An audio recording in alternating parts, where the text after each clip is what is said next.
ইবলিস অনেক জ্ঞানী ছিল না? ইবলিস কিন্তু জ্ঞানী ছিল। সে কি ফেরেশতা ছিল? না, সে কিন্তু ফেরেশতা ছিল না। কানা মিনাল জিন্নি, সে ছিল জিনদের একজন। সে ছিল জিনদের একজন। সে অনেক ইলম কালাম শিখেছিল এবং আল্লাহর অনেক ইবাদত করেছে। ইবাদত করতে করতে এমন একটা পর্যায়ে সে চলে গেছে যে যখন তাকে অনেক উচ্চ আসন দেয়া হয়েছিল, মর্যাদা দেয়া হয়েছিল। এই জ্ঞান ইবাদত ইবলিসকে চিরস্থায়ী জাহান্নামী হতে বাঁচাতে পারল না। কারণ কি? অহংকার। কারণটা কি? অহংকার।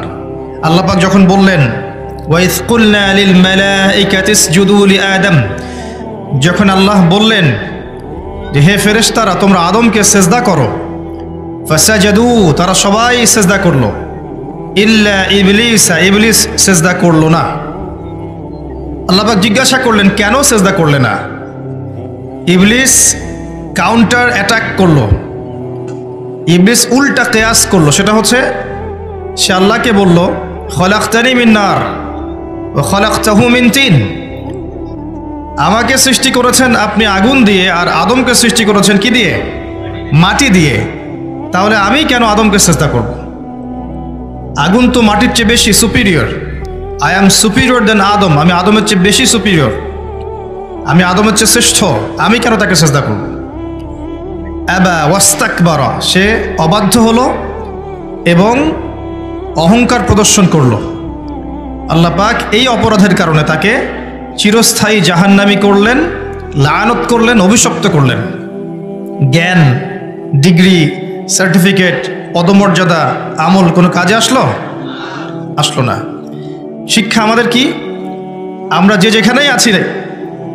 যেখানেই আছি, যদি আমাদের অবস্থান ধর্মীয় ক্ষেত্রে হোক, সামাজিক ক্ষেত্রে হোক, পলিটিক্যাল ক্ষেত্রে হোক, যে যেখানেই আছে, আমাদের অবস্থান, আমাদের ডিগ্রি, সার্টিফিকেট, পদমর্যাদা, সম্পদ, জনবল, এগুলো যদি আমাদেরকে অহংকারী হতে শেখায়, তাহলে কোনো সন্দেহ নাই ওই অহংকারী ইবলিসের সাথে আমাদের হাসর হবে, তার সাথে আমাদেরকে জাহান্নামে থাকতে হবে। একটা হাদিসে এসেছে যার হৃদয়ের মধ্যে যাররা পরিমাণ অহংকার থাকবে সে জান্নাতে প্রবেশ করবে না। সাহাবীরা জিজ্ঞেস করলেন যে একজন ব্যক্তি পছন্দ করে যে তার কাপড়টা সুন্দর হোক, জুতা সুন্দর হোক, ঠিক আছে, এটা কি অহংকার? নবী করিম সাল্লাল্লাহু আলাইহি ওয়াসাল্লাম বললেন না, এটা অহংকার নয়, বরং অহংকার হচ্ছে বাতারুল হক ওয়া গামতুন নাস। অহংকার হচ্ছে সত্যকে প্রত্যাখ্যান করা, হককে প্রত্যাখ্যান করা এবং অন্য মানুষকে তুচ্ছ তাচ্ছিল্য করা। তাহলে অহংকারের সংজ্ঞা কি? হক বা সত্যকে প্রত্যাখ্যান করা এবং অন্যকে তুচ্ছ তাচ্ছিল্য করা। অপর একটা হাদিসে নবী সাল্লাল্লাহু আলাইহি ওয়াসাল্লাম এও বলেছেন যে কোনো মুসলিম ভাইয়ের, একটা মুসলিম ভাই আরেকজন মুমিন মুসলিম ভাইকে তুচ্ছ জ্ঞান করবে, এটাই যথেষ্ট তার আল্লাহর কাছে খারাপ হওয়ার জন্যে। আল্লাহর চোখে খারাপ হওয়ার জন্যে এতটুকু যথেষ্ট যে আপনি একজন মুসলিম হয়ে আরেকজন মুসলিমকে তুচ্ছ তাচ্ছিল্য করছেন। তো অহংকার ইবলিসকে চিরস্থায়ী জাহান্নামী করেছে। আমরা যেন অহংকারী না হই। আল্লাহ পাক আমাদেরকে অহংকার থেকে দূরে থাকার তৌফিক দান করুন, আমিন। আর এই অহংকারগুলো কিন্তু জ্ঞানী মানুষদের মধ্যেই বেশি আসে। যারা জ্ঞানী তাদের মধ্যে কিন্তু অহংকার আসে, প্রকৃত জ্ঞানীদের মধ্যে নয়, বরং কথিত জ্ঞানীদের মধ্যে অহংকার আসে। কিছু ডিগ্রি, কিছু সার্টিফিকেট চলে আসলে, কিছু পদমর্যাদা, তারপরে জনসমর্থন, পপুলারিটি, এগুলো চলে আসলে মানুষের মধ্যে কিন্তু অহংকার চলে আসে এবং সে তখন অন্যকে আন্ডার এস্টিমেট করা শুরু করে। আমি বেটার, ও খারাপ, আমি মুমিন, ও কাফের, আমি জান্নাতে যাব, সে জাহান্নামে যাচ্ছে, আমি হক, সে বাতিল, এগুলো আমরা বলি না? এগুলো সবই অহংকার। আল্লাহ রাব্বুল আলামিন ভালো জানেন যে আমাদের মধ্যে কিয়ামতের মাঠে কে পুলসিরাত পার হতে পারবে আর কে পারবে না। এই দেশের সবচেয়ে পাপী মানুষটাকে আল্লাহ পাক চাইলে আজকেই হেদায়েত দিয়ে আলোর পথে আনতে পারেন এবং সেই ব্যক্তিকে দিয়ে আল্লাহ পাক এমন দিনের খেদমত নিতে পারেন যা আমার দ্বারা নেননি। তাই ওর অবস্থানকে এখন তুচ্ছ করার কিছু নেই, বরং আল্লাহর কাছে শুকরিয়া আদায় করতে হবে যে আল্লাহ আপনি আমাকে তার চেয়ে ভালো রেখেছেন, এবং অপরের জন্য দোয়া করতে হবে যে আল্লাহ আপনি আমাকে যেমন হেদায়েত দিয়েছেন তাদেরকেও হেদায়েত দান করুন, আমিন। আবার এখন আমাদের দেশে সবচেয়ে পরহেজগার মানুষ যে আছে, আল্লাহ যদি চান এবং তার তাকদিরে যদি লেখা থাকে, দেখবেন মৃত্যুর আগে আগে সে এমনভাবে পথভ্রষ্ট হয়ে গেল সে যে জাহান্নামের রাস্তায় গিয়ে জীবন শেষ করলো। এমনও হতে পারে। একটা হাদিস এসেছে যে আল্লাহ পাক তাকদির লিখে দিয়েছেন আমাদের, একটা মানুষ খারাপ কাজ করতে থাকে, করতে করতে করতে করতে এক পর্যায়ে তাকদিরের লিখনই তার উপর বিজয়ী হয় এবং শেষ বয়সে গিয়ে সে ভালো কাজ করতে থাকে এবং ওই অবস্থায় তার মৃত্যু হয়, সে জান্নাতে চলে যায়। আবার একজন ব্যক্তি ভালো কাজ করতে থাকে, ভালো কাজ করতে করতে করতে এক পর্যায়ে ভাগ্যের লিখনই তার উপর বিজয়ী হয় এবং শেষ বয়সে সে আল্লাহ দ্রোহিতা, কুফর, শিরিক, হারাম এগুলোর মধ্য দিয়ে অতিবাহিত করে জাহান্নামে প্রবেশ করে। তাকদীর দেখা যায়, বিশ্বাস করা যায় না? আপনি বিশ্বাস করবেন কেন? আমি যদি বলি তাকদীরকে তো চোখে দেখা যায় না, পরীক্ষাগারে পরীক্ষা করা যায় না। পশ্চিমারা আমাদেরকে যে শিখিয়েছে যে পরীক্ষা নিরীক্ষা, যুক্তি, বিজ্ঞান এবং দর্শন এগুলোর মধ্য দিয়ে যা লাভ করা যাবে সেটাই হলো জ্ঞান, সেটাই সত্য। যেটা চাক্ষুষ দেখি না এটা সত্য না। তাদের মতে আল্লাহকে দেখা যায় না, এই কারণে আল্লাহকে বিশ্বাস করি না। কারণ আল্লাহকে পরীক্ষাগারে ল্যাবরেটরিতে বসে আপনি প্রমাণ করতে পারবেন না। পারবেন? পারবেন না। কিন্তু আপনি যদি অন্তর্দৃষ্টি সম্পন্ন হন, ওই সাগর পারে দাঁড়ালেই বুঝতে পারবেন একজন ইলাহ আছেন, তাই না? এই পুরো মহান সৃষ্টি অটোমেটিকলি হতে পারে? হতে পারে না। তাদের যুক্তি মতে আল্লাহ, ফেরেশতাগণ, এই যে রূহ বা আত্মা, আপনার কবরের আযাব, জাহান্নামের আগুন, আপনার ইল্লিন, সিজ্জিন, ঠিক আছে, এই মিজান, পুলসিরাত ইত্যাদি যেগুলো আমরা দেখি না, গায়েবের বিষয়, অদৃশ্য, এগুলোকে তারা বিশ্বাস করবে না। কারণ তাদের বিশ্বাসের মানদণ্ড হচ্ছে পরীক্ষা নিরীক্ষা পর্যবেক্ষণের মধ্য দিয়ে যদি উতরিয়ে না আসতে পারে সেটা সত্য না। এটার মধ্যে কি আপনি বিশ্বাস করছেন? এটাকে বিশ্বাস করলেন? যদি এই বিশ্বাস থেকে থাকে তারপরে 5 ওয়াক্ত সালাত আদায় করেন, এখন পর্যন্ত মুসলিম হতে পারেন নাই। আর কথা বুঝতে পারেননি মনে হয়। আর আমাদের বিশ্বাসের মানদণ্ড হচ্ছে আল্লাযীনা ইউমিনুনা বিল গায়বি, যারা অদৃশ্যে বিশ্বাস করে। ইমানের পিলার 6টা: আল্লাহ, মালায়েকা মানে ফেরেশতা মণ্ডলী, আসমানি কিতাব সমূহ, নবী রাসূলগণ, পরকালের জীবন, তাকদীরের ভালো মন্দ। এই 6টার কোনোটাই কি আপনি চোখ দিয়ে দেখেছেন? আল্লাহকে দেখেছেন? কোনো ফেরেশতাকে দেখেছেন কখনো? জিনকে দেখেছেন? রূহ বা আত্মাকে দেখেছেন? আল্লাহর পক্ষ থেকে মানুষ সত্য স্বপ্ন কেন দেখে ব্যাখ্যা করতে পারবেন? পারবেন? পারবেন না। স্বপ্ন সত্যি হয় না মাঝে মাঝে?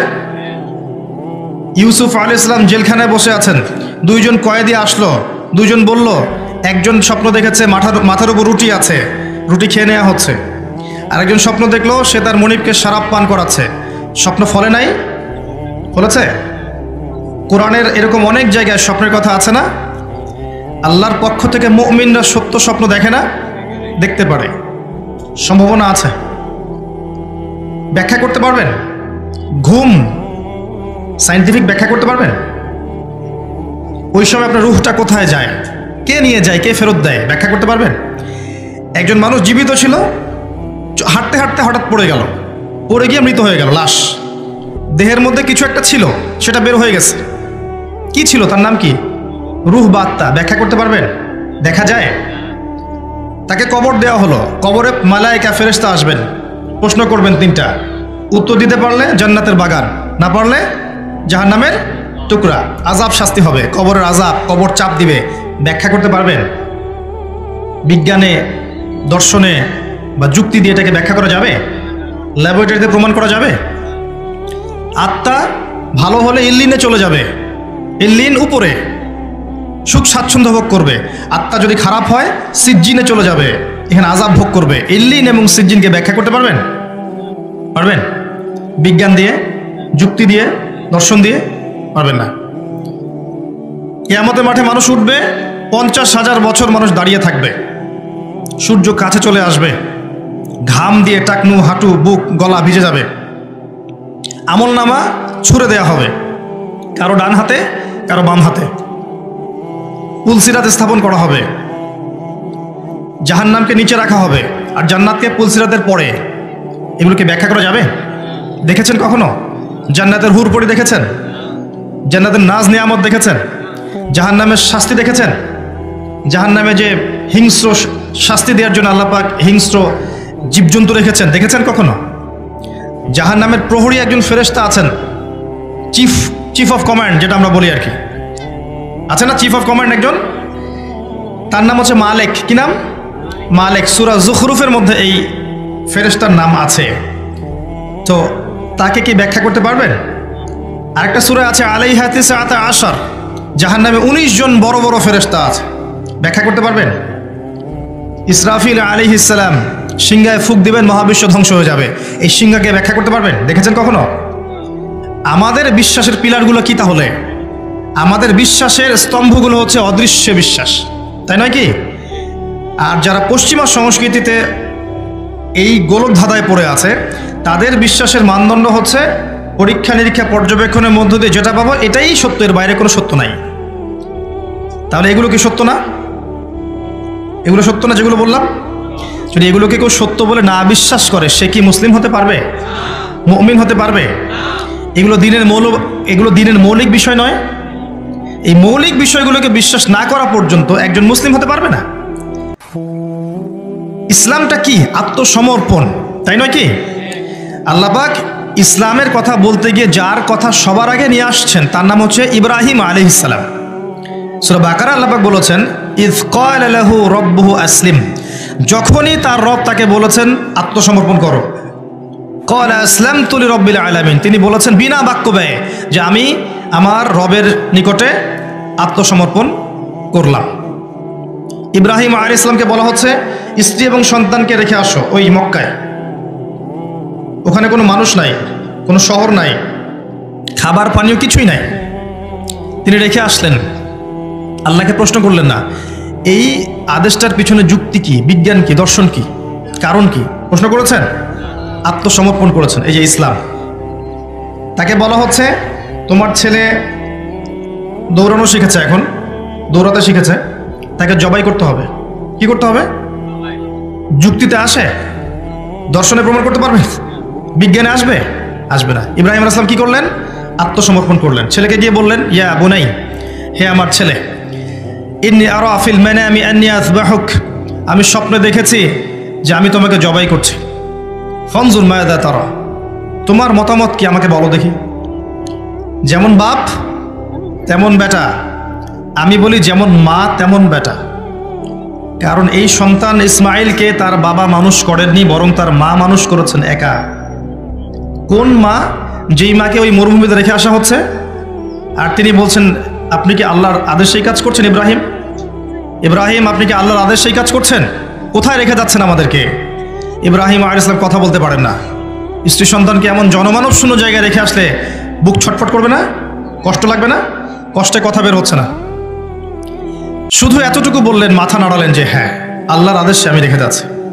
তখন ওই মা, ইসমাইল আলাইহিস সালামের মা হাজেরা আলাইহিস সালাম, তিনি বলছেন ঠিক আছে, তাহলে আল্লাহ আমাদেরকে ধ্বংস করবেন না, আমি আল্লাহর প্রতি তাওয়াক্কুল করলাম, আল্লাহই আমাদের হেফাজত করবে ইনশাআল্লাহ। এই হলো মা। তারপর সাফা মারওয়া যে সাইর ঘটনা জানেন, একবার সাফা থেকে মারওয়া, মারওয়া থেকে সাফা, যারা হজ করেছেন এখানে অনেকেই তাওয়াফ করেছেন না? যদি সাফা মারওয়া তাওয়াফ না, সাই, যদি সাফা মারওয়া সাই করার সময় এই ফিলিংসটা না আসে যেটা হাজেরা আলাইহিস সালামের সেই কাজ, তাহলে এটা জগিং হবে, তাই না? রুহটা পাবে না। ওখানকার শিক্ষাটা কি? এটা হচ্ছে হাজেরা আলাইহিস সালামের সেই স্মৃতি আল্লাহ পাক কিয়ামত পর্যন্ত রেখে দিয়েছেন। ওই যে এক মা তার সন্তানকে পানি পান করানোর জন্য ছুটেছেন, সেই যে দৃশ্যটা হৃদয় বিদারক, আল্লাহ পাক কিয়ামত পর্যন্ত রেখে দিয়েছেন। দেখেন নাই? ওই যে ইব্রাহিম আলাইহিস সালাম শয়তানকে পাথর মারলেন না, মনে আছে? তিনি জবাই করতে যাচ্ছেন, তখন শয়তান ধোঁকা দিচ্ছে না, তখন তিনি পাথর ছুড়লেন। ওই যে পাথর ছোড়ার যে সংস্কৃতি, আমল, এটা কিয়ামত পর্যন্ত আল্লাহ পাক রেখে দিয়েছেন, রাখেন নাই? এই যে ছেলেকে জবাই করতে যাচ্ছেন, আল্লাহর পক্ষ থেকে অন্য একটা প্রাণী জবাই হলো না, সেই যে ঈদুল আজহার সেই সুন্নাত কিয়ামত পর্যন্ত থাকবে না? থাকবে। এভাবে আল্লাহ পাক আল্লাহর মনোনীত বান্দাদেরকে, আত্মসমর্পণকারী বান্দাদেরকে, তাদের আমলকে, তাদের আকীদা আদর্শকে যুগ যুগ ধরে টিকিয়ে রাখেন। বলেন সুবহানাল্লাহ। ইব্রাহিম আলাইহিস সালাম এখানে প্রশ্ন করেননি কেন, কি জন্যে, কি যুক্তি, কি দর্শন, কিচ্ছু না। আল্লাহ পাক আদেশ করেছেন, করে ফেলেছেন। তখন ওই ছেলে বলছে, ইসমাইল, ইয়া বাতি, হে আমার বাবা, ইফআল মা তুমার, আপনাকে যে আদেশ করা হয়েছে আপনি করুন। সাতাজিদুনি ইনশাআল্লাহু মিনাস সাবিরিন, ইনশাআল্লাহ আপনি আমাকে ধৈর্যশীল পাবেন। এরকম একটা ছেলে দেখাতে পারবেন এখন?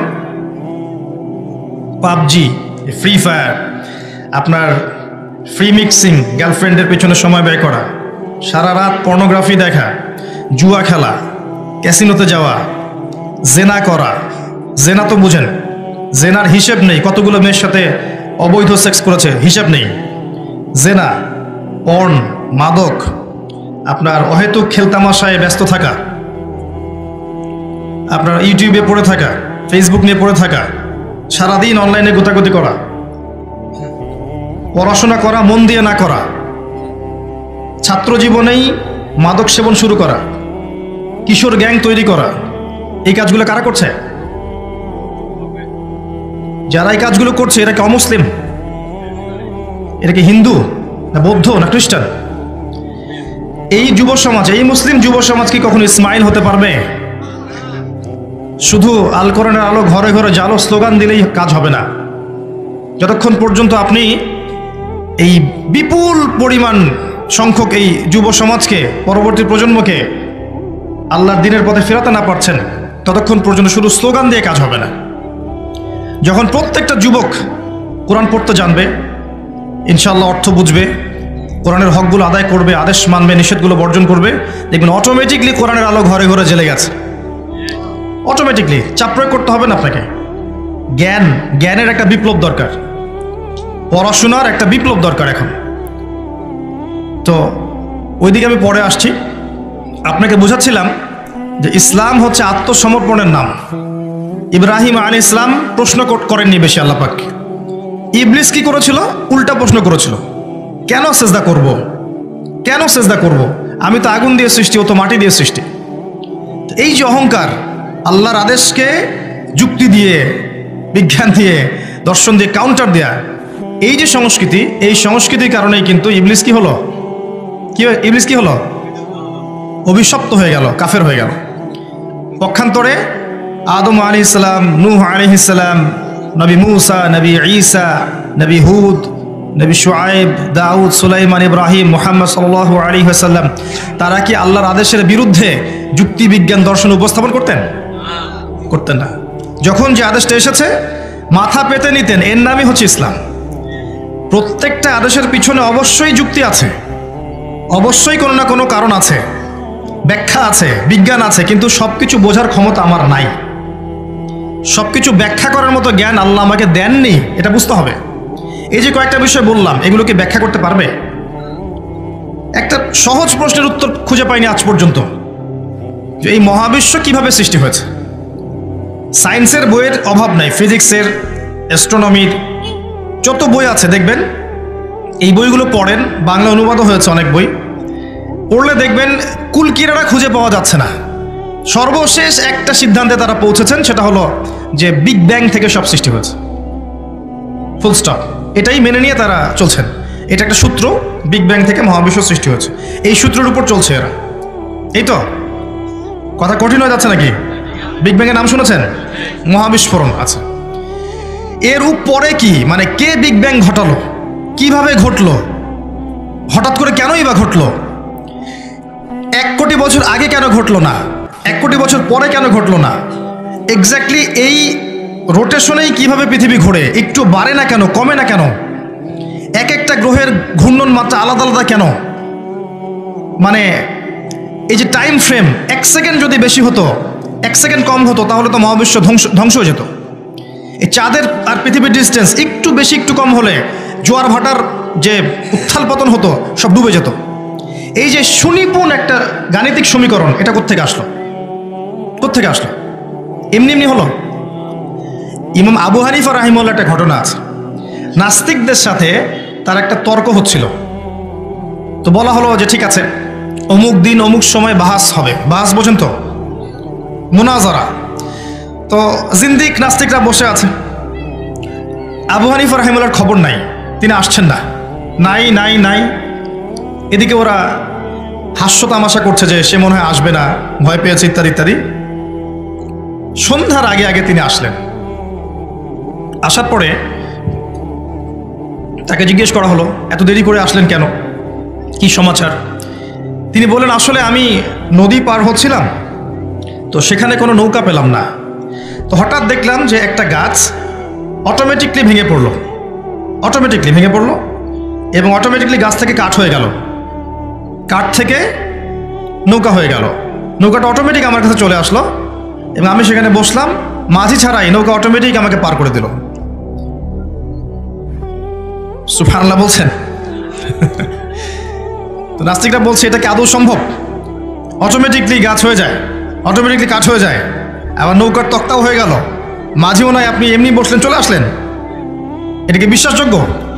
তখন তিনি বললেন, যদি এতটুকু বিশ্বাস করতে না পারো, তাহলে এই যে পুরো মহাবিশ্ব, চন্দ্র সূর্য গ্রহ নক্ষত্র আসমান জমিন পাহাড় পর্বত সব সুনিপুণভাবে সৃষ্টি হয়ে আছে, এগুলোর পিছনে কোনো সত্তা নাই?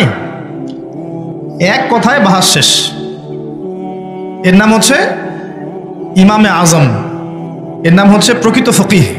জ্ঞান কাকে বলে দেখেন, প্রজ্ঞা। তো তারা ওই বিগ ব্যাং পর্যন্ত যেতে পেরেছে। কিন্তু আল্লাহ পাক কোরআনে কি বলেছেন শুনুন।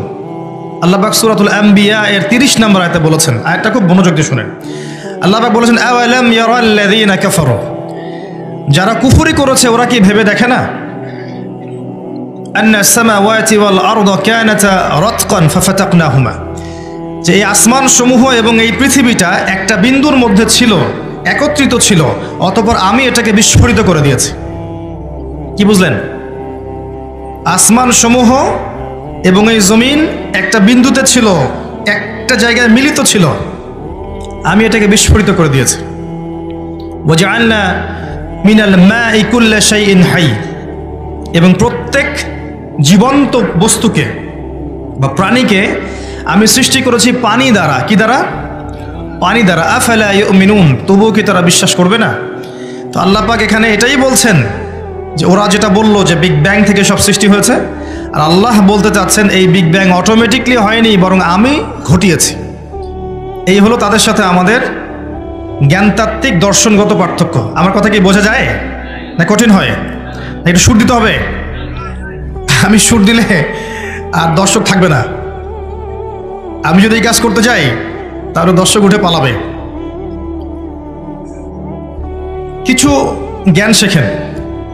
মানে মাহফিল একটা নিয়ামত আল্লাহ পাকের, আমরা জানি না এই নিয়ামত কতদিন ভোগ করতে পারবেন।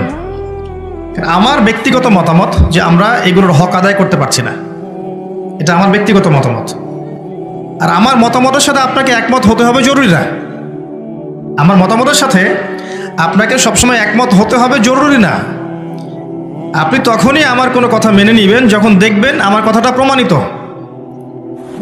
ঠিক আছে? আমার মনে হচ্ছে যে আমরা হক আদায় করতে পারছি না। আমরা অনেক সময়ে গাল গল্প কেচ্ছা কাহিনী করে একে অপরের গীবত, তহমত, সমালোচনা, একে অপরকে কাদা ছড়াছড়ি করে সময় নষ্ট করেছে। যখন আল্লাহর দেয়া নিয়ামতের কোনো নিয়ামতের হক মানুষ আদায় করতে ব্যর্থ হয়, আল্লাহ পাক নিয়ামতটা উঠিয়ে নেন। আমি জানি না আমরা কতদিন পর্যন্ত এভাবে বসতে পারবো, আল্লাহু আ'লাম বিসসাওয়াব। তাই যতটুকু সময় আমরা আছি, আল্লাহ নিয়ামত দিয়েছেন, এই সময়টুকুতে কিছু শিখে যাই, ইনশাল্লাহ কাজে দিবে। ইসলাম শিখলাম, আত্মসমর্পণের নাম। কিসের নাম? আত্মসমর্পণের নাম। এবার আসেন ইসলাম সম্পর্কে আল্লাহ পাক কোরআনে কি বলেছেন। আল্লাহ পাক সূরাতুল আলী ইমরানের 19 নম্বর আয়াতে বলেছেন, ইন্না দীনা ইনদাল্লাহিল ইসলাম, আমার কাছে একমাত্র গ্রহণযোগ্য রিলিজন বা দিন হচ্ছে ইসলাম। ইসলাম শুধু ধর্মকর্মের নামই নয়, বরং একটা জীবন ব্যবস্থার নাম। আপনার জীবনের প্রতিটা বিষয় ইসলামের মধ্যে আছে। আপনি কিভাবে ইবাদত করবেন, কিভাবে আপনি ব্যবসা বাণিজ্য করবেন, কিভাবে আপনি মুআমালাত করবেন, পরিবার চালাবেন, সমাজ চালাবেন, এভরি সিঙ্গেল সেক্টর ইসলামে কিন্তু আছে, আছে না? আপনি যদি মানে একটু গভীরভাবে হাদিসের কিতাবগুলো পড়েন, দেখবেন যে মাথার চুলটা কতটুকু রাখা সুন্নত, কিভাবে আচরাতে হবে, এতটুকু পর্যন্ত কিন্তু ইসলামে বলা আছে। কিভাবে আপনাকে বাথরুম করতে হবে সেটাও ইসলামে বলা আছে। কিভাবে আপনি খানা খাবেন এটাও ইসলামে বলা আছে। কিভাবে আপনি বাসা থেকে বের হবেন ইসলামে বলা আছে। কিভাবে আপনি আল্লাহর জিকির আজগার করবেন বলা আছে। কিভাবে আপনি সালাত আদায় করবেন, যাকাত দিবেন, হজ করবেন, ওমরা করবেন, পরিবার চালাবেন, প্রতিবেশীর খোঁজখবর নেবেন, আত্মীয়দের সম্পর্ক বজায় রাখবেন, সব কিছু কি আছে ইসলামে বলা আছে। এমনকি ইসলামে এটাও বলা আছে কিভাবে একটা মুসলিম রাষ্ট্র বিশ্বের সাথে ডিল করবে, একটা মুসলিম রাষ্ট্র কিভাবে বিশ্বকে চ্যালেঞ্জ করবে, বিশ্বের বুকে কিভাবে মাথা তুলে দাঁড়াবে, এই তত্ত্বপত্রও দেয়া আছে কোরআন এবং হাদিসে। আমাদের দুর্ভাগ্য হচ্ছে আমরা সেগুলো নিতে পারছি না। এটা আমাদের ব্যর্থতা, ইসলামের ব্যর্থতা নয়। কার ব্যর্থতা? আমাদের ব্যর্থতা, আল্লাহর ব্যর্থতা নয়, তার রাসূলের ব্যর্থতা নয়, বরং আমরা ব্যর্থ।